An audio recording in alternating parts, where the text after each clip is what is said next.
When we started tying knots 10 years ago, making paracord products for veterans and first responders, we never dreamed that it would go to where it is today. We never dreamed that each bracelet, each keychain, each rifle sling or dog leash could be bestowed to another beyond us. And like rocks in the pond, they make ripples. And we could not be prouder or more humbled by this one.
James Connolly, United States Marine Corps, Sergeant retired,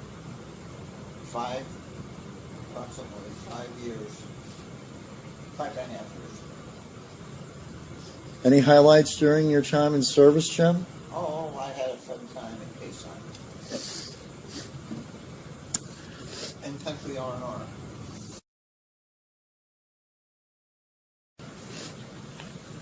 So what was life like back then when, like, say, when you entered the Marine Corps? Like, what was the mentality? What was the feeling of the country, the military back then? The feeling of well, going into the Marine Corps is a matter of pride. Amen. That was on my part.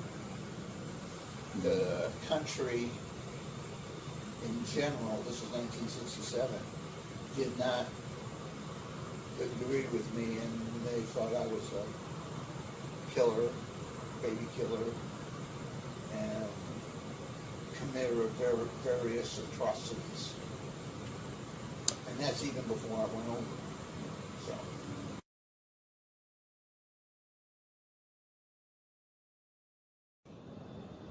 Jim, can you tell us about the day you arrived in country in Vietnam? It was the usual military screw up. We arrived from Okinawa in Da Nang, and they didn't know what to do with us. It's late afternoon or early evening. Where are we supposed to go? Well, we ended up in Air Force barracks. Lucky you. I know. That was my last day of luxury. Because the next day I was on my way to Phu Bai. How did you get to Phu Bai? Chopper. My first chopper ride. Interesting. How did that go?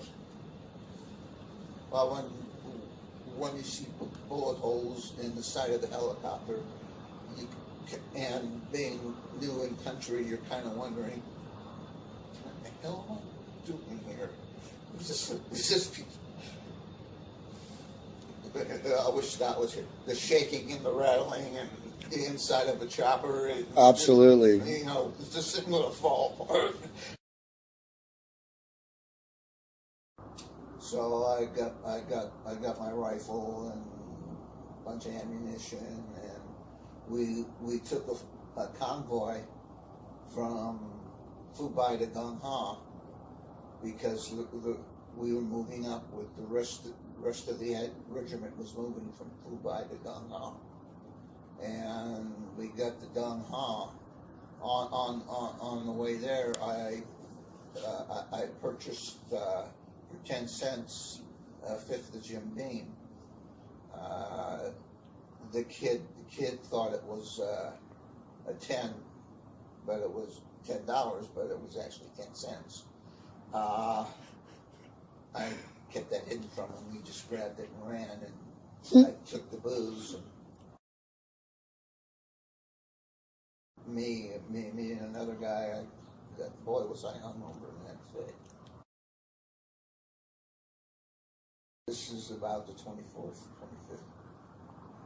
It had to be the 23rd of December.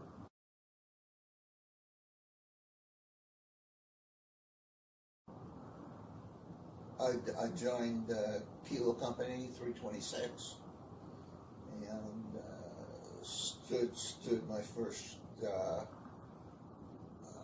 watch on the perimeter. Christmas Day. The next day we hiked up. The day after Christmas, we hiked up to Hill 861. We relieved a company from 226, and we took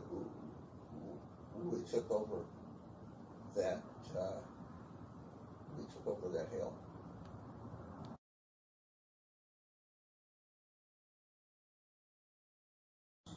So what was life like on Hill 861? In the beginning, it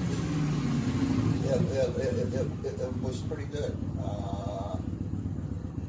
At least, you know, in comparison, we had plenty of water. We only went on patrol every third day because we had three platoons, Kilo Company, and we rotated.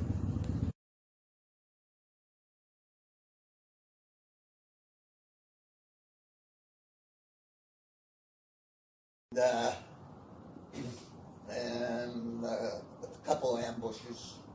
Well, you know, no big deal. But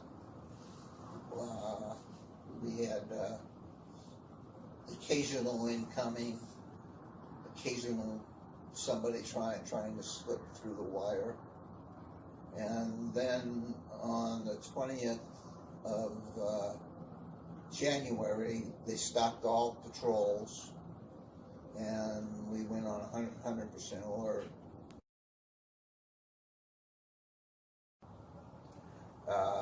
That night, the sappers killed our company commander, our first sergeant, and our company gunny, who was severely wounded.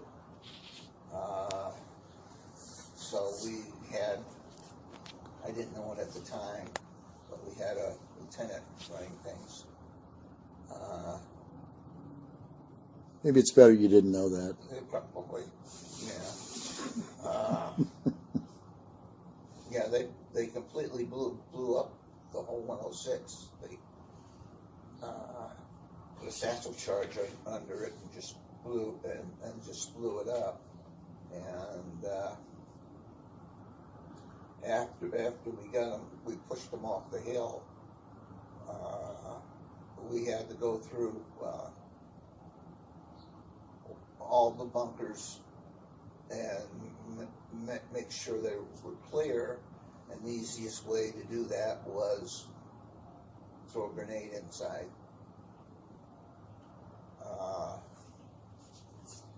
At one point, I lost about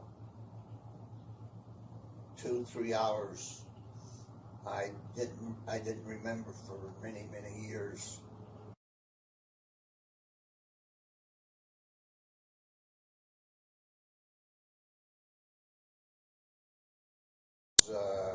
This was relayed to me. What happened at my reunion, Khe Sanh Veterans Reunion? I asked what the hell happened, and I almost got shot by our forward observer.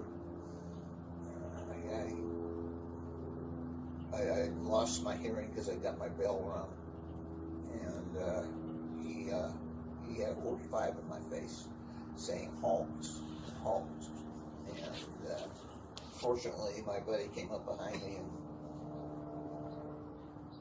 because like I said, it was like, well, by that time it was 2, 3 o'clock in the morning, and then we continued, and we were still getting incoming, and I later learned through research that they had 2 battalions NBA to take the hill. Unfortunately for the NBA, our FO was a very, very good FO, and he completely destroyed the battalion that attacked the hill, and also the follow-up battalion, the reinforcements, couldn't even get close because of the artillery support we had.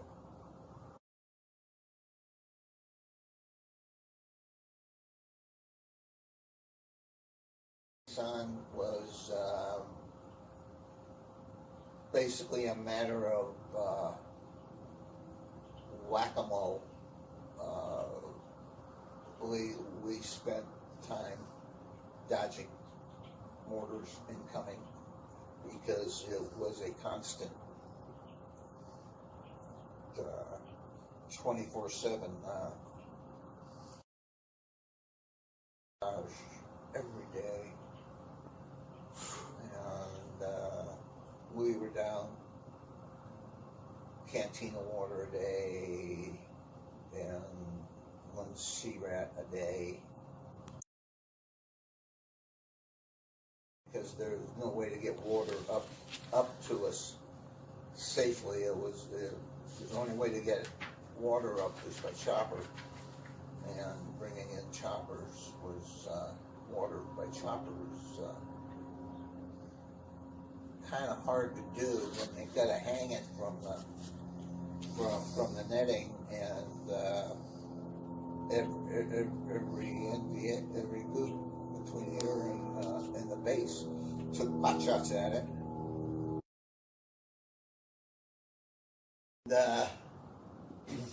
And a couple of ambushes, well, no big deal. But we had occasional incoming, occasional somebody trying to slip through the wire. And then on the 20th of January, they stopped all patrols, and we went on 100% alert.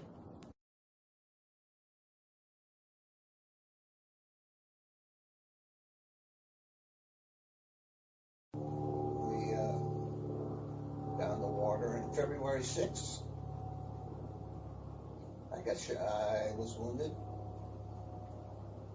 Next time I knew where I was sometime around March. I woke up in Japan.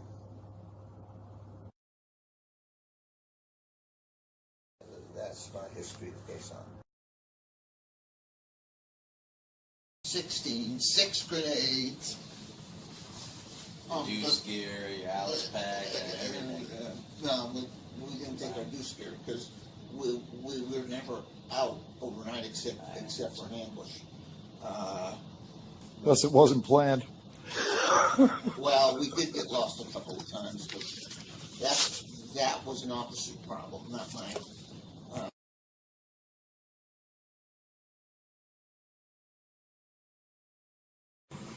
So tell me again how you melted your M16. Well, I didn't literally melt it. I just totally ruined the barrel by pushing round after round through it till it totally failed. I'm lucky it didn't blow up in my face. But just to get rid of the rifle, you know, breaking it would have that would have pissed somebody off. But if I fired enough rounds through it, they couldn't say anything because it was a defective rifle. I didn't break it. I just fired too many rounds through it. So Jim, you said you're an 0351. 0351, yes. Okay, that's the Marine MOS for Anti-tank assault. anti-tank assault. The 03 designates infantry. I was 0352. So the 03 is infantry, and then the 51 is your specialty. And one day we were on patrol and we found tank tracks. And boy, lieutenants, we're going to get this tank. And I'm thinking,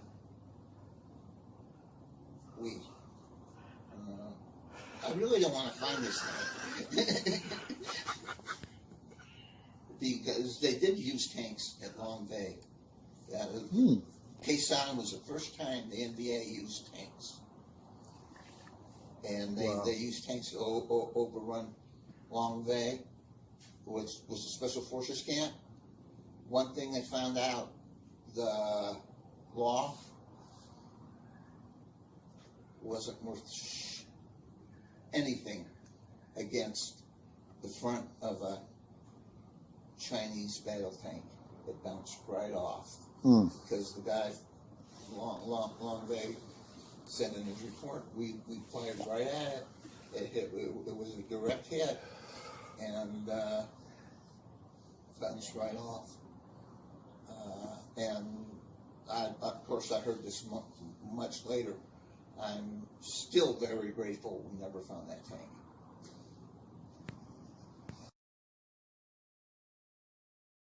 Yeah, all the armor was at Khe Sanh main base.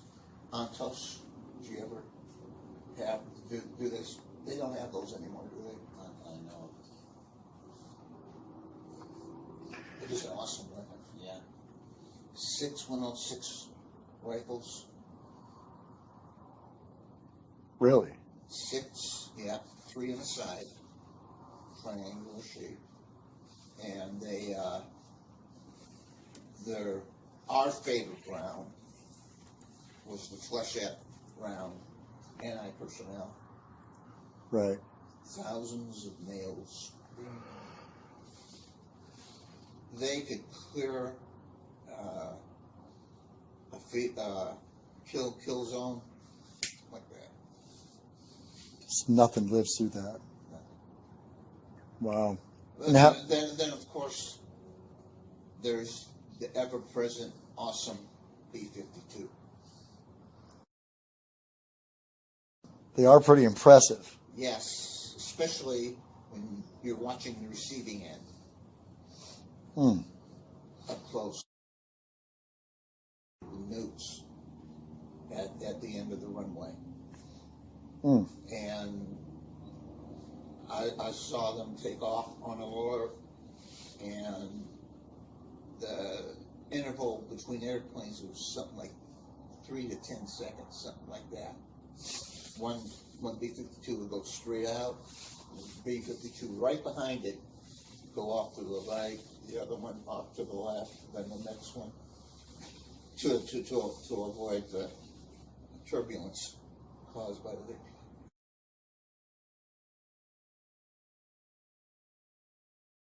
If they fly low enough, they can be destructive. I can imagine, yeah.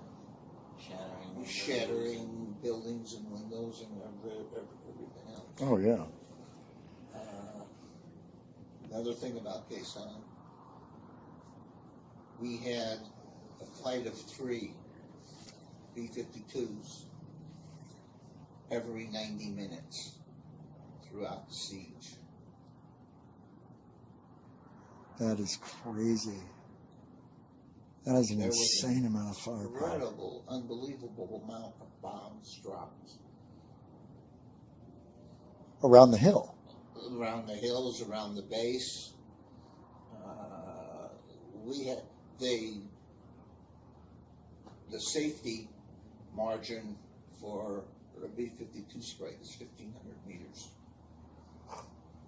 They cut it down to 500 for Khe Sanh. They were dropping their payload within 500 meters of the fence in Khe Sanh. Danger close. Yes, danger close.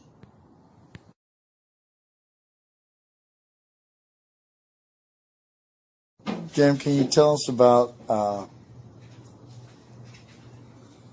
the day you got hit?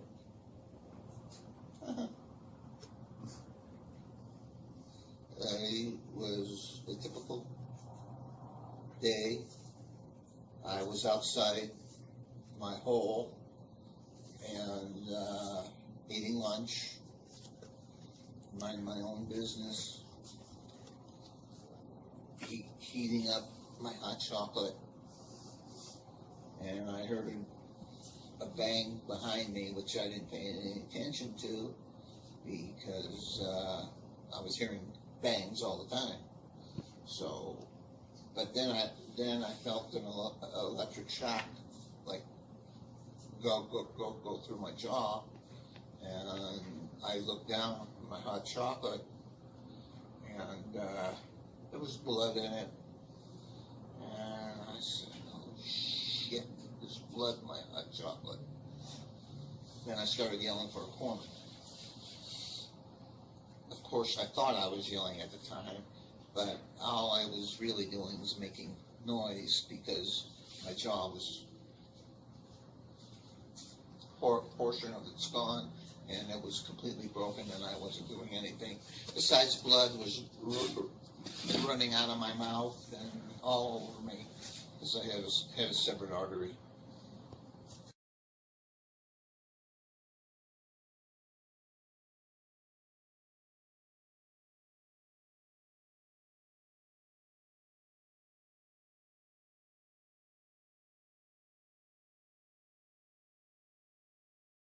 The least popular ration that anybody could dish out. Ham and lima beans? Yeah. It sounds pretty desperate. And that thick Gel. Yeah, gel. Yeah. That you scrape off because nobody wants to eat it? Yeah. Because it's nasty? Yeah. Ugh. Sounds funny, but 1 year C rations were dated 1950. And This was 1968. this is 1968. You kind of wonder what our supply inventory looked like. Yeah, our logistics seems to be a little off there. The food was old, almost as old as I was. Some of it was probably older than me. Nothing's gonna kill us. You know that? Nothing. Well, maybe ham and limas, but God, those were nasty. The ham slice and the lima beans. Yes. That stuff was nasty. We wouldn't even let the gooks have it. They wouldn't take it anyway. If we had any choice, we'd just take ham and lime beans, put it on the shelf. We'll get something else. That's like last resort. Yeah, that's, Like- if we're starving, and which we ended up doing, but this is sometimes it even went over the wire. Instead of hand grenades, we threw ham and limes at them. That's what really saved Khe Sanh. Probably violated the Geneva Convention, cruel and unusual.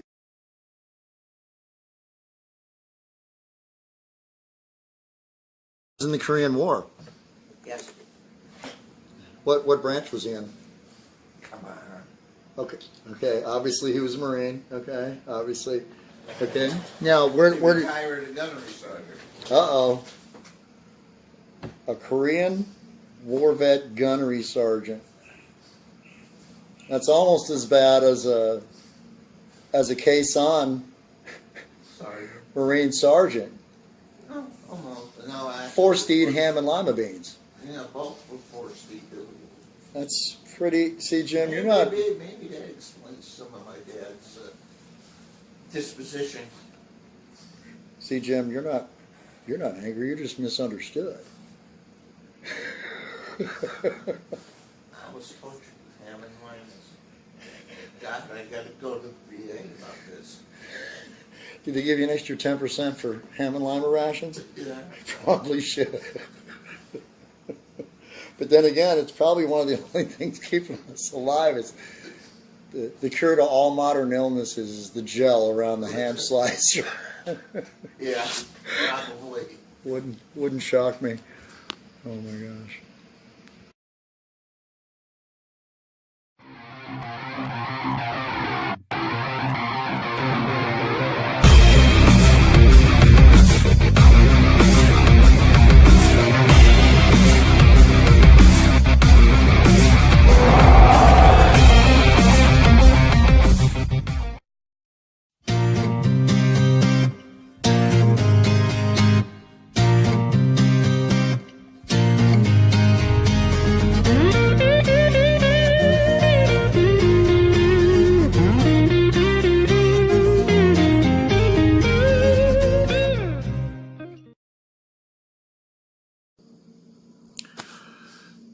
All right, Jim, welcome back, and to another portion of our interview with you for our Christmas message for the Warfighter Nation. Why don't you tell us about your car, and then you can... It's a white 1917 Mustang. Oh, stop it. You're out of control, man. Tell us about your car, and then what it means to you, and tell us about your car and how you got it. Well, the easiest part is how I got it. I Okay. didn't duck. But, well, how I got it is an interesting story. I was in Comelec School, San Diego, Communications and Electronics, and I was the class NCO. How long after Khe Sanh was this? Less than a year. Okay.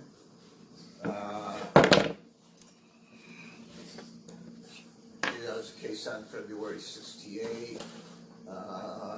I was Comelec School February, March of '69. It kind of blurred, but I was class NCO, and I was not too concerned about my class. So they were getting in members, or getting in, well, you know how young Marines are. You getting creative with their off time? Yeah, creative with their off time. There you go.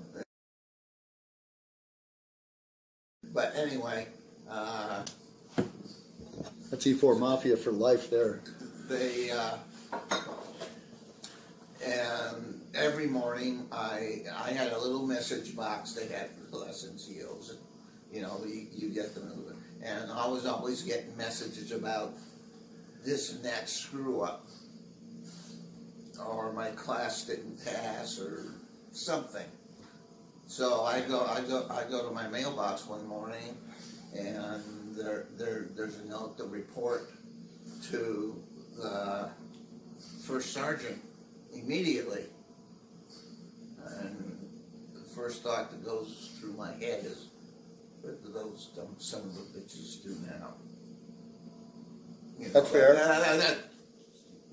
You know, that's what would be the expected reaction, because, you know, they were always in trouble, like I was. And so I go over to the first sergeant, and he says, Corporal Conley. I said, yeah. Were you with Kilo Company 326? Khe Sanh? I said, yeah, Top. Sure was. And he said, well, I inventoried your gear. He replaced the company gunny that got killed when we were overran. So he inventoried my gear when I got shot, which immediately posted in my mind, but I didn't say it, well, what in the hell happened to my gear? Because I never got it. But anyway, that was a thought. And I said, oh, yeah, I inventoried your gear, but that's not the reason I called you in there. And I said, okay, what's up? He says, here. And he handed me a little box, and I opened it up, and there was a combat action ribbon. I said, what's this? He says, that's a combat action ribbon. And the Navy just authorized it for people who have been in combat. And you've been in combat. I was probably, you know, I don't know how many thousands received it, but that's how I got my combat action ribbon. He says, then next time I see you out in your uniform, I wanted to see you wearing that. I said, okay, Cap, sure, no problem.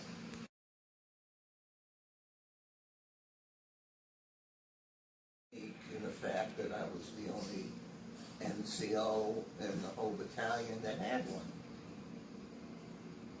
Yeah, that'd be a little strange at first. Well, when it first came out, yeah, and none of them obviously had been to combat, so. Wow. That's pretty amazing. What are the odds of that same guy being the guy who replaced your gunny? Slim and none.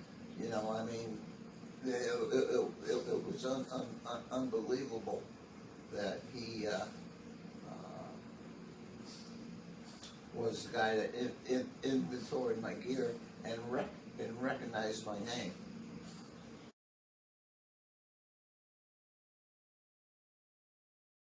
It's, to me, it serves a dual purpose. I've got other bracelets showing, you know, you've seen them on USMC and all the rest of them. But this ribbon covers at least two, and I could probably think of more. First of all, it means I'm a Marine, because this is rather unique to Marines. Absolutely. Some sailors do get it, but mostly Marines, they get it.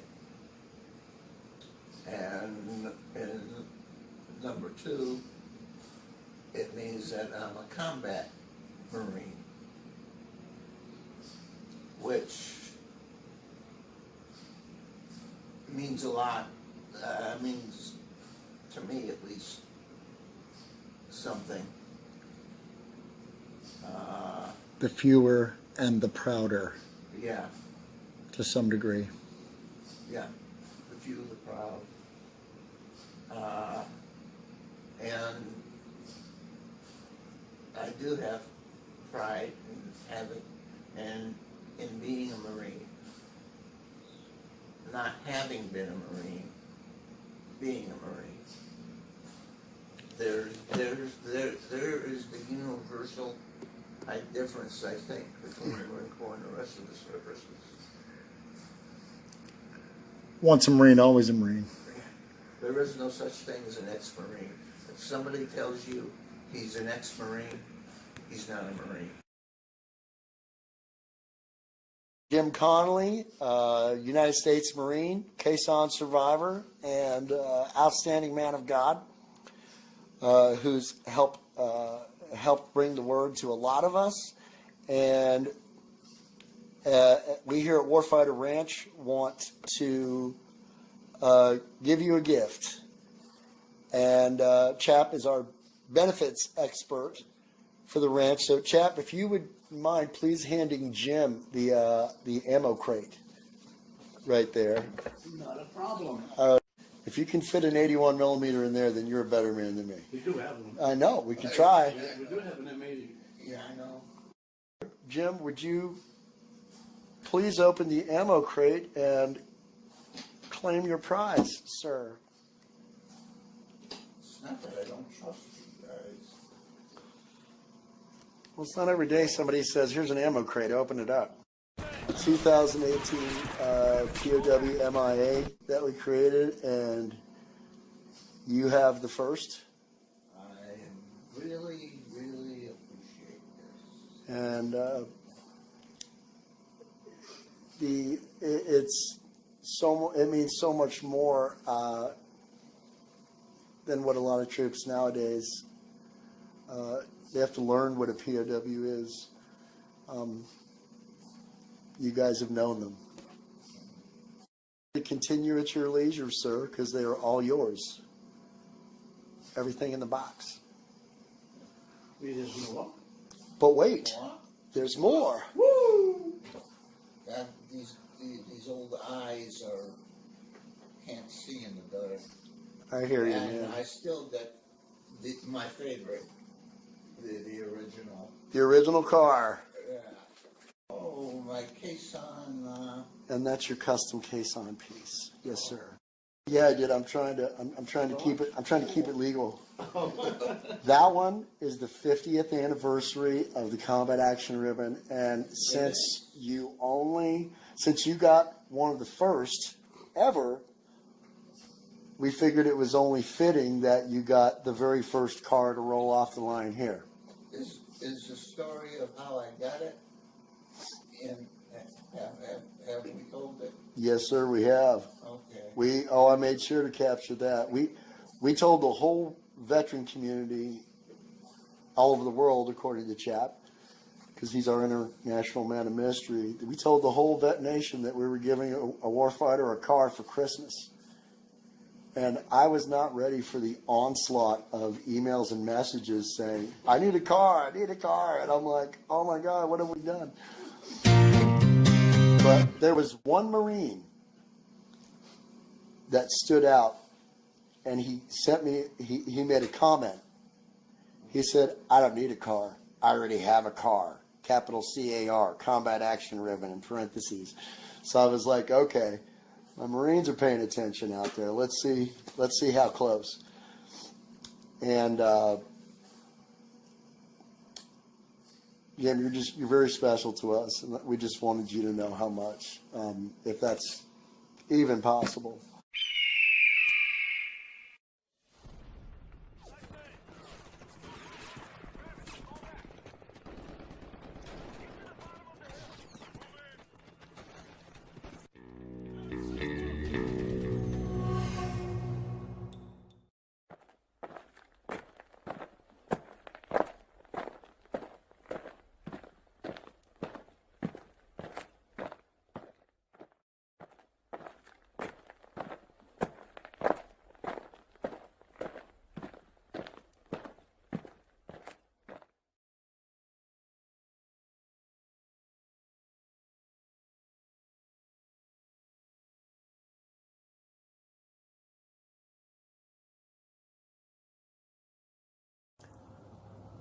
Jim, I can't thank you enough for telling us about your Khe Sanh experience.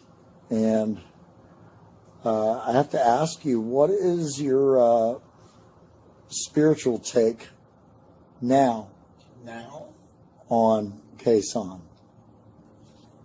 Yeah. Well, it's a miracle I'm alive, and people have told me, and I've been convinced that God has a purpose for me. What it is, I don't know,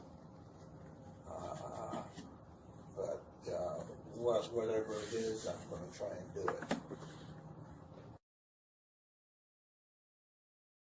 Do you think the solution to the veteran suicide epidemic, what do you think the solution is for that? Oh, well, first of all, you're right, the numbers aren't accurate, and nobody really knows, they really can't get an accurate number, because there's so many ways of committing suicide that aren't as obvious as putting a gun in your mouth and pulling the trigger. Right. You know, and I bet a lot of guys hide it for insurance purposes, but preventing it, I think, get more people to get more people involved to help the veterans. Groups like ours should be almost state sponsored. The VA does what little it can, but it can't reach the soul of the person. And suicide is, in my opinion, a disease of the soul, more so than anything else. Absolutely, I couldn't agree with you more. They go through all this mental therapy, and it helps. It helped me. But you reach a plateau, and then you just, okay, now what do I do? I'm kind of stuck here. Right. Until I got involved with crew and the groups. Now it's at a whole different level. Crew military, the military arm of Campus Crusade is the one who sponsors these groups and created the Combat Trauma Healing Manual, as well as the one for the spouses when war comes home, and then 3 different age group appropriate groups, books for children. That got me recently find God, because it was only through a miracle that I live. There's no reason for me to be alive. And here you are, surviving Khe Sanh by 50 years. Yes. What an amazing testimony that God has used you for. I don't know what He's using me for, but whatever it is, I'm going to do it.